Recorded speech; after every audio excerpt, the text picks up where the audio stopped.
Your body flags danger before your mind can explain it. In fractions of a second, breath and posture shift, long before polite language catches up. Today, you'll learn 6 patterns Jung would tell you to spot quickly, subtle signals that separate charm from character. You'll leave with a simple 2-step filter you can use in your next conversation to decide, with calm confidence, whether to invest further or walk away. Think of one person you leave feeling smaller around. Not angry, just hollow. Hear their voice, the soft correction, the perfect compliment with a tiny sting. Hold their face in your mind. Over the next minutes, we'll test 6 signals Jung would flag. Quick filters that cut through charm and story. You won't psychoanalyze them.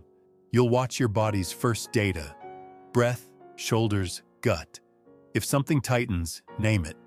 Ask one clarifying question and let the silence work. By the end, you'll know whether to step closer or step back.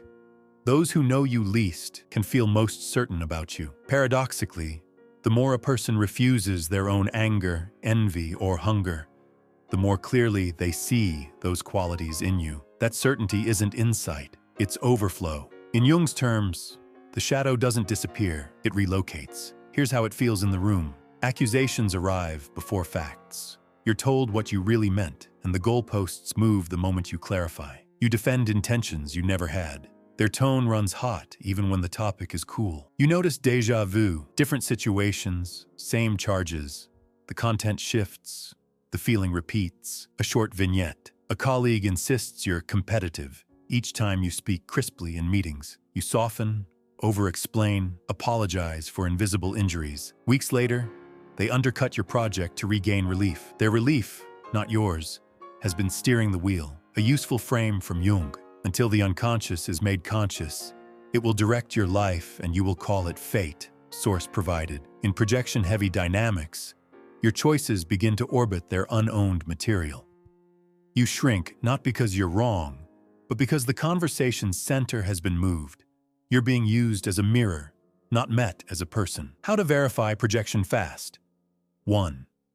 Does their certainty outrun the evidence? 2. Do clarifying questions escalate, not calm, the exchange? 3. When you reflect the accusation back, where do you see that specifically? Do you get examples or a louder summary? Micro-practice. When accused, name the charge in neutral language and ask, "Is any of this mine?" Take 4 quiet breaths. If your answer is no, say, "I'm open to specifics, but I won't own feelings that aren't mine." Then pause. If specifics don't appear, disengage. Your task isn't to clean their mirror, it's to keep yours clear. Next time you feel compelled to explain, try silence first. Silence reveals source. Imagine someone unfailingly pleasant. Perfect tone. Perfect timing.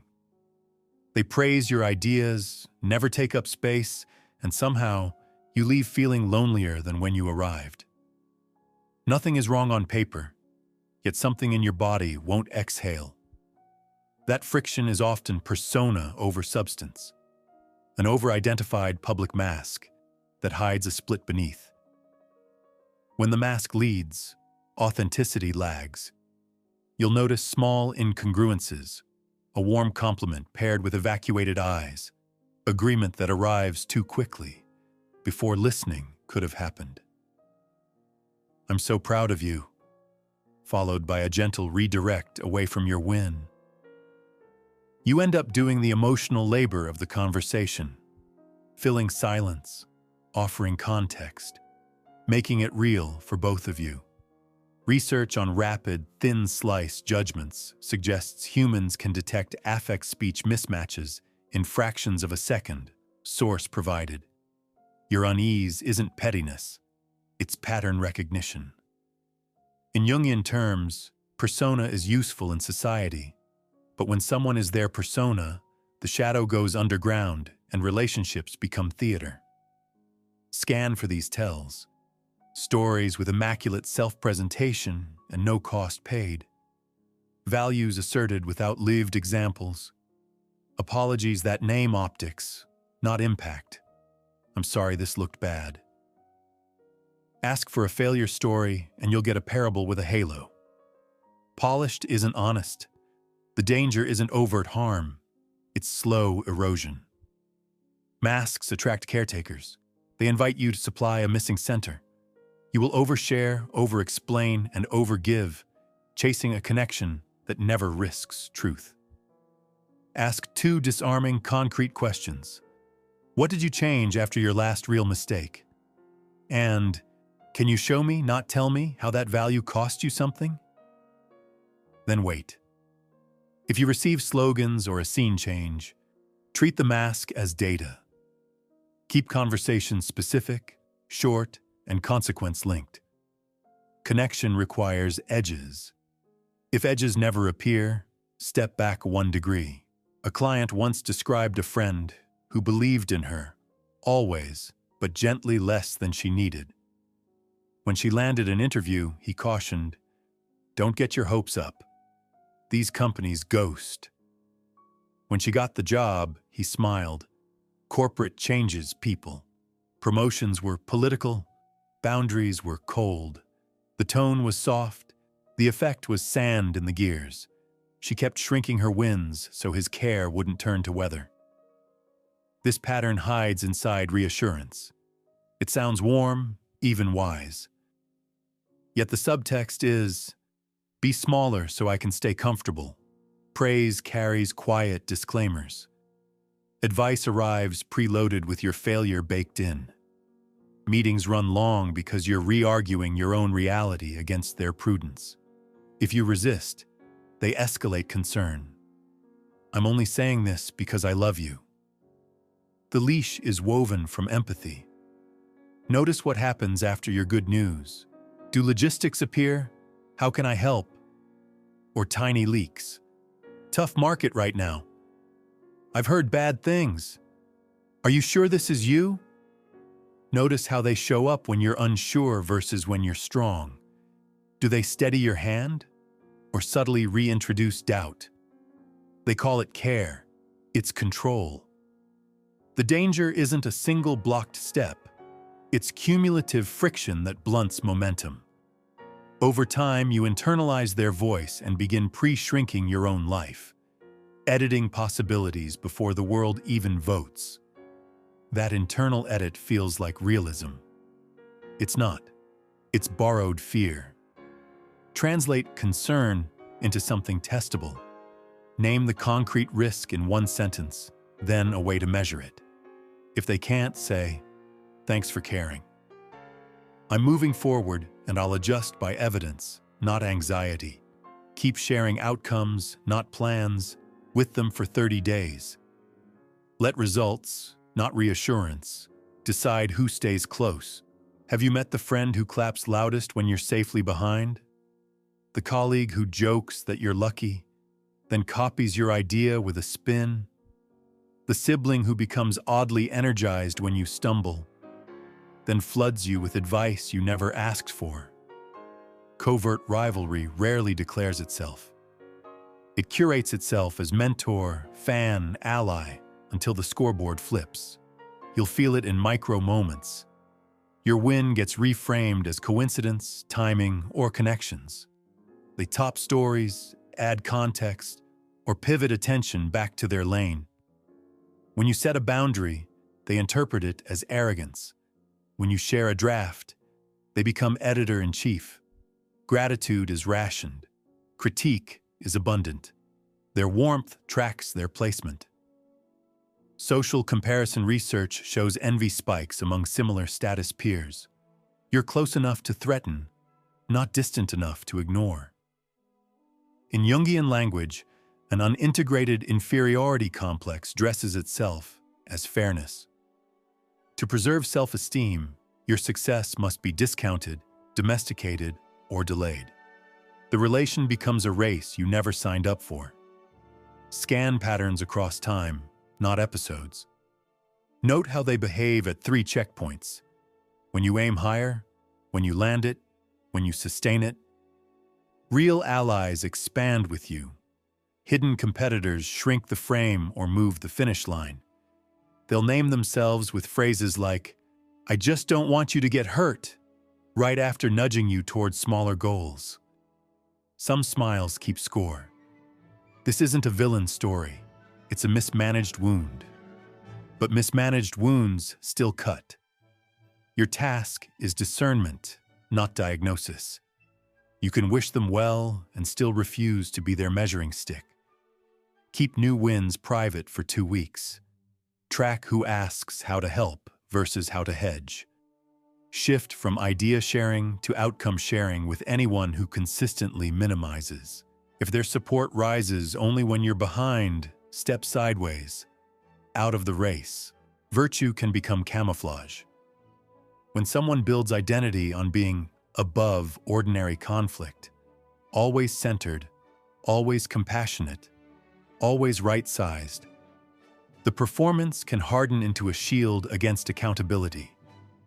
Disagreement is reframed as your trigger. Hurt becomes your ego. Their calm is used like a gavel. In Jung's language, this is inflation.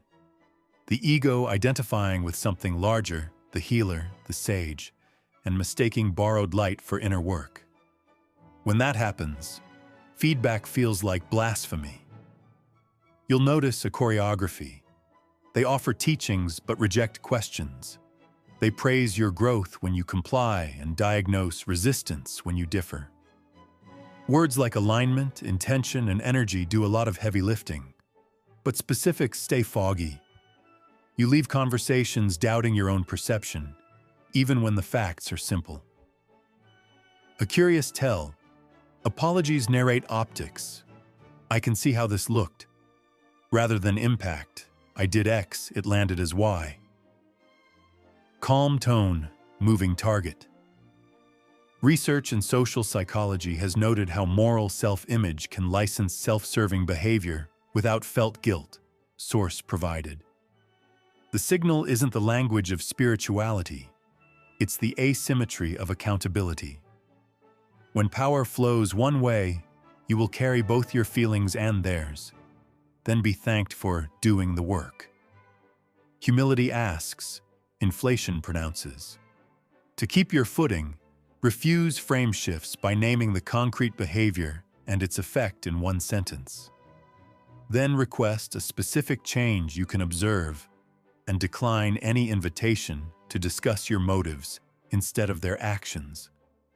If the conversation spirals into abstractions, return to the verb that needs to change. If the verb can't be named, the lesson is already learned.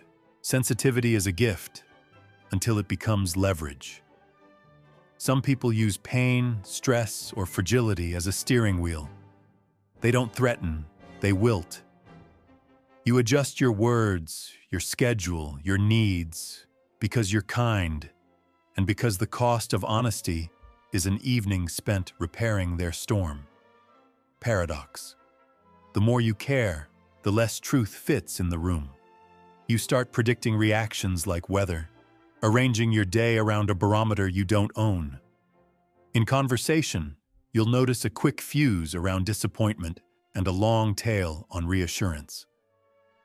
Boundaries are heard as abandonment. Neutral feedback is received as attack.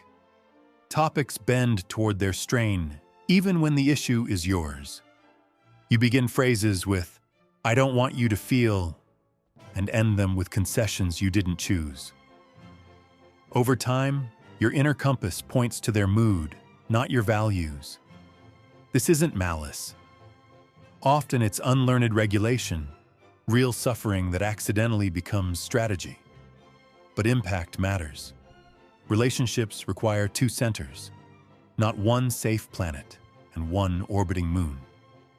Empathy without edges dissolves into management, and management isn't love. Compassion isn't compliance. In practice, separate feeling from doing by reflecting their emotion once. I can hear this is heavy for you. Stating your position in concrete terms, setting a time box for the discussion, and ending the exchange calmly when that time arrives, so your kindness doesn't become a contract you never signed. If guilt surges, Treat it like weather passing over a lighthouse. Steady light, same signal, no storm chasing. Run a 24-hour experiment. In your next 2 conversations, apply the 2-step filter in real time. First, ask yourself, is this tension mine or theirs? Then name one concrete boundary that would make the difference visible. Speak that boundary calmly once, without a speech. Afterward, jot 2 lines. What changed in the room, and what changed in you? Share the most surprising moment you noticed in the comments, the exact phrase you used and how the other person responded, so others can borrow what works. A manager I worked with was adored for decisiveness until stress hit.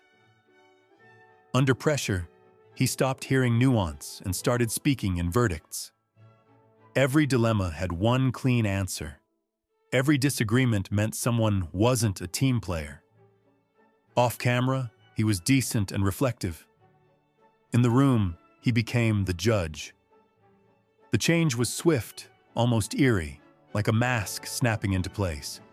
What you saw wasn't a person deciding, it was a role deciding through a person.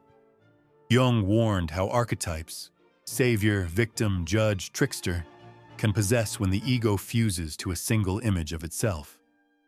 You'll recognize it by the loss of curiosity. Language grows absolutist. Voices flatten into scripts. Humor thins out. Ordinary complexity is repackaged as moral clarity. Dissent becomes betrayal. Questions become negativity. You start self-editing before you speak, because the verdict feels pre-written. There's a tell. Try to introduce 10% uncertainty and watch what happens. Healthy conviction can hold a sliver of doubt. Possession cannot. It either attacks the doubt or converts it into evidence of your flaw. And there's a cost. Relationships turn into tribunals, and truth narrows to whatever justifies the robe. Roles are tools, not identities. Treat the role as weather passing through the person by naming the specific decision at hand, asking for 2 alternative paths on the whiteboard, and pausing until 2 appear so the room experiences plurality again. If plurality won't appear, state the one action you can own, the one you cannot, and the consequence you'll accept. Then move your body. End the meeting. Change channels. Take distance. So the spell breaks by contact with reality rather than by argument with a script. Some people aren't relating to you. They're relating to a ghost who once wore your outline. An old parent, a past boss, a first love. Their nervous system memorized a script, and now every scene recruits you as the next actor. You notice predictability you didn't earn. The same fight with new costumes. They accuse you of abandoning them before you've left the room. They brace for criticism as you offer help. They know you'll disappoint them because everyone does. Neuroscience describes how well-worn pathways fire faster. Under stress, the brain chooses familiar pain over uncertain peace. In everyday life, that looks like arguments that arrive preloaded, where facts are props and timing is fate. Watch for beats that repeat regardless of content. The moment generosity becomes intrusion, the instant a request becomes attack. The recurring finale where you apologize for the same thing with different words. You can't outperform someone's past, but you can refuse the casting call. When you feel the old movie begin, slow the frame rate. Name the pattern without accusation. I'm noticing this is the 3rd time help felt like control. Then move from debate to experiment. Propose one small, observable change and a time window to measure it. Or propose space if measurement isn't possible. Patterns prefer fog. Experiments prefer light. Fate repeats what awareness refuses. Mark 3 episodes that share the same emotional spine. Write a one-sentence hypothesis about the role you're being asked to play and change one behavior that sustains that role. Less explanation, more silence, fewer promises, more follow-through. So the present gets a fair shot at being itself rather than a rerun with better acting. What if toxic doesn't mean evil? It just means costly. Many harmful dynamics aren't driven by malice, but by unconscious fear, habit, or unintegrated wounds. That doesn't absolve impact. It widens your options. If every red flag equals villainy, you'll overreact or stay stuck trying to prove intent. If toxic means this reliably harms me, you can act without a courtroom. Projection, inflation, repetition, these patterns often run on autopilot. Research on attribution bias shows we overread intention from outcomes, especially under stress, source provided. Hanlon's razor says, "Don't attribute to malice what can be explained by error or pain. Use it as a diagnostic lens, not a moral shield." The goal is safety and truth, not punishment. Here's the consequence of moralizing. Conversations become trials, not repairs. Boundaries blur with accusations. You'll hear yourself saying, "You always," "You never," and watch the other person defend their goodness instead of addressing the behavior. The system locks. Shift the frame from character to conduct. Replace labels with verbs, interrupting, moving goalposts, minimizing, stonewalling. Verbs can be changed. Accusations cannot. When you speak in verbs, you also reduce fuel theft. The other person can't redirect the exchange to whether they are a bad person. You keep the spotlight on what happened and what happens next. Guardrails beat grenades. Speak one sentence naming the behavior and one sentence naming the cost. Then request one observable change with a time window. If change doesn't appear, alter your availability rather than your volume. You're not there to evaluate souls. You're there to protect your time, attention, and nervous system quietly, consistently, today. Imagine empathy as water. In a cup, it nourishes. On the floor, it floods. Unbounded empathy, especially when paired with approval-seeking, turns you into the mop. You absorb feelings, buffer reactions, offer endless context, and slowly lose the conditions that make love sustainable. Truth, pace, reciprocity. Compassion requires edges, a helpful distinction. Empathic distress versus compassion. Distress fuses with another's pain and drains your capacity. Compassion perceives pain and moves you to help while keeping agency intact, source provided. The first blurs, the second binds. Many kind people secretly fear being seen as unkind, so empathy becomes over-functioning disguised as virtue. Over time, resentment grows where honesty should have lived. You'll notice this most when stakes rise. You'll pre-edit feedback so no one feels discomfort. You'll extend conversations that needed 10 minutes into exhausted hours. You'll keep solving problems that reappear because the cost of saying no feels like violence. Meanwhile, trust erodes. Without edges, care feels like management. Warm heart, firm edge. Before hard talks, decide 3 things privately. Your truth in 12 words or fewer. The single outcome you're requesting in behavioral terms, and the time limit you'll keep even if feelings surge. In the moment, reflect the emotion once. Deliver your 12-word truth. State the request and the time box, and end on time. Gently, even if guilt hums. Then watch what reality does with a clear container. Empathy that respects limits doesn't shrink love, it protects it. You spot danger faster when you stop pretending you're harmless. Paradoxically, the traits you banish, your anger, ambition, jealousy, don't vanish. They migrate. Disowned, they show up in others with neon edges. Owned, they relax, and your perception clears. Jung's framing is plain. What you refuse in yourself returns as fate, source provided. Integration isn't becoming nice, it's becoming whole enough to see. Here's how that plays out. If you idealize calm, you'll misread steady manipulators as safe. If you exile anger, you'll call conviction aggression and miss people who would protect you. If you deny envy, you'll trust the person who subtly resents your light. The shadow isn't a monster.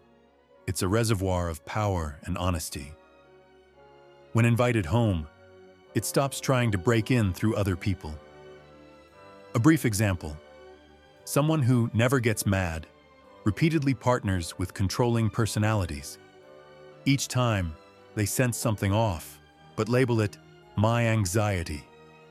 After practicing small, clean anger, naming a boundary without apology, their radar sharpens. The same behaviors that felt complicated now read as simple. Interruption, minimization, stonewalling. The room didn't change. Their ownership did. Wholeness sharpens sight. Tonight, set a 5-minute timer and write 2 lines. What did I project today? And what feeling did I outsource? Then reclaim 1 inch. Say a 12-word truth tomorrow that includes the feeling you usually avoid. I'm frustrated, and I need fewer changes after deadlines. And watch how quickly the fog lifts when the part you hid takes a seat at the table. What if a boundary isn't a speech, but a setting? Most boundary fails aren't about courage. They're about construction. We use feelings, I feel disrespected, where behavior belongs, or we issue verdicts, you're manipulative, where verbs should live. Boundaries work when they're observable, rehearsable, and repeatable. Request arrow limit, arrow consequence. Not punitive, predictable. Picture this workplace scene. A teammate DMs you during focus hours with quick asks that eat your mornings. You hint, you explain, you overshare your calendar. Nothing changes. The moment progress arrives is the moment the rule becomes testable. From 9 to 12, I'm off chat. If you need something urgent, tag our shared channel. If it can wait, I'll reply afternoon. Then you do it. The first 3 times feel rude. The 4th feels like air. Boundaries aren't walls. They're traffic lights. They're kinder because they remove guessing. You'll know they're working when the dynamic clarifies. People who can respect constraints relax. People who can't reveal themselves without theatrics. Either way, your nervous system stops running overtime. Clarity is kind. Decide your line in 1 sentence, state it once without apology, and pair it with the next action you will take if the line is crossed. End the call, leave the room, reschedule, mute notifications, then carry it out calmly the first time, not the 5th. Say less, change more. The lesson lands when reality does the teaching, and reality only teaches what you consistently do. You've met 6 patterns that bend reality. Projection that turns you into a mirror, masks that shine brighter than truth, concern that shrinks you to fit, rivalry dressed as mentorship, sanctimony that floats above accountability, sensitivity used as steering. The common thread is fog, feelings mislabeled, roles overplayed, boundaries undone. The cure is simple, not easy. Name the verb, protect your edge, and let results, not arguments, teach. Discernment isn't cold, it's warm with a backbone. You don't need a diagnosis to act. You need a standard you'll keep. Awareness before explanation. Behavior before biography. Clarity before closure. As you move through this week, keep the 2-step filter close. Is this tension mine or theirs? What boundary makes that difference visible? Track what shifts when you live that question for 7 days. If you found this useful, pass it to the one friend who always felt something was off but couldn't name it.